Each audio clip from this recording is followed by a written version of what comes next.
Hotel में ना एक बाबा जी बर्तन मांजते थे, बूढ़े आदमी थे, 70 साल के करीब उम्र थी।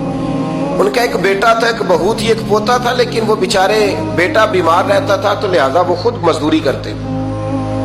कहते हैं एक दिन वो बाबा जी मेरे पास आए, कहने लगे मेम साहब 2-4 दिन की छुट्टी चाहिए। तो मैंने कहा खैरियत है? कहने लगे मैडम मेरा बेटा फौत हो गया। बेटा, आपको पता है बाप का जनाजा पढ़ना आसान है, बेटे का जनाजा उठाना बड़ा मुश्किल काम। कहती है मैं कुछ लिख रही थी, मेरे हाथ से कलम गिर गया, मैंने खुद गाड़ी भेजी, बाबा जी गांव चले गए जहां वो रहते थे। कहती 2-3 दिन के बाद मैं और मेरा शौहर गए तो रास्ते में हम बातें कर रहे थे कि क्या ताज़ियत करेंगे। एक ही बेटा था, कोई रिश्तेदार भी नहीं, तो उसकी तो कायनात उजड़ गई, किन लफ्जों से उसे ताज़ियत क्या कहेंगे। कहते जब हम गए तो वो टूटी हुई चटाई पे बैठा था, कुछ लोग करीब थे, हमने जाके कहा बाबा आप मुसलमान हैं, हम आपको क्या नसीहत करें, एक ही बेटा था, कि किस तरह करके हम आपको तसल्ली दें। तो कहते उसने आंखें खोली, बूढ़ी आंखों में ईमान की रोशनी,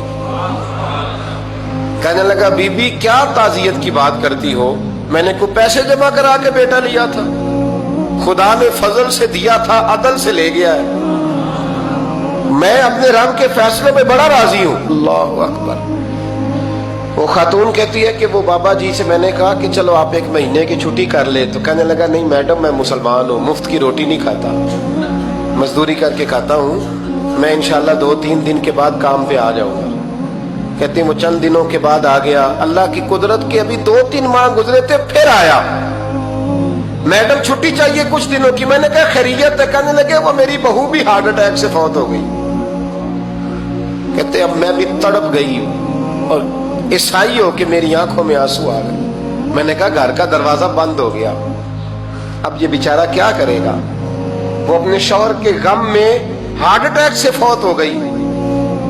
कहते हम फिर 2-3 दिन के बाद ताज़ियत के लिए गए, फिर टूटी हुई चटाई, बूढ़ा ना अपनी उंगलियों से जमीन पर कुछ बना रहा।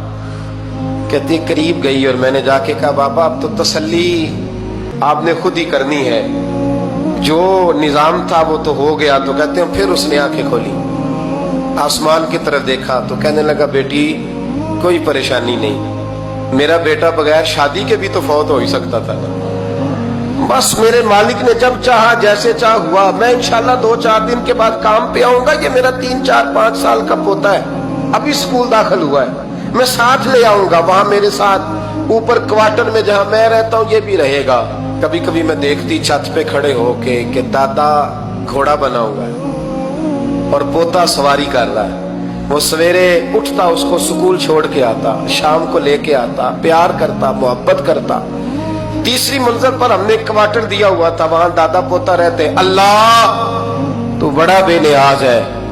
कहती है इकबाल एक दिन ना पोता ऊपर वाली मंजिल पे खेल रहा था, उसका पैर फिसला, वो गर्दन के बल जमीन पे गिरा, मुझे खबर हुई तो मैं दौड़ी, एम्बुलेंस मंगाई, खून से लिथड़े हुए उस बच्चे को दादे ने अपनी गोद में रखा। और जब हम अस्पताल की तरफ गए तो हॉस्पिटल बाद में आया, जनाबे इजराइल पहले आ गए और कहते वो गोद में दम तोड़ गया।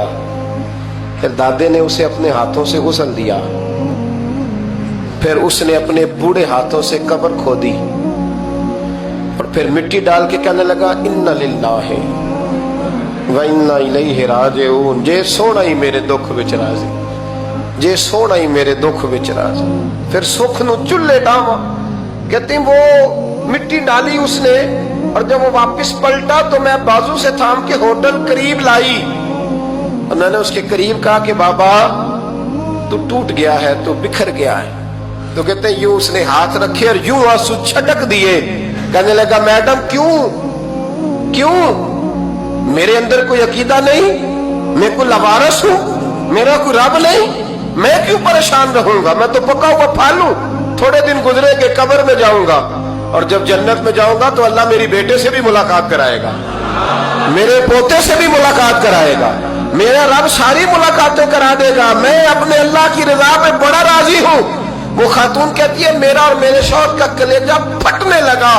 मैंने कहा बाबा ये जज्बा कहां से मिलता है, ये सुकून कहां से आता है, یہ کیفیت کیسے ملتی ہے؟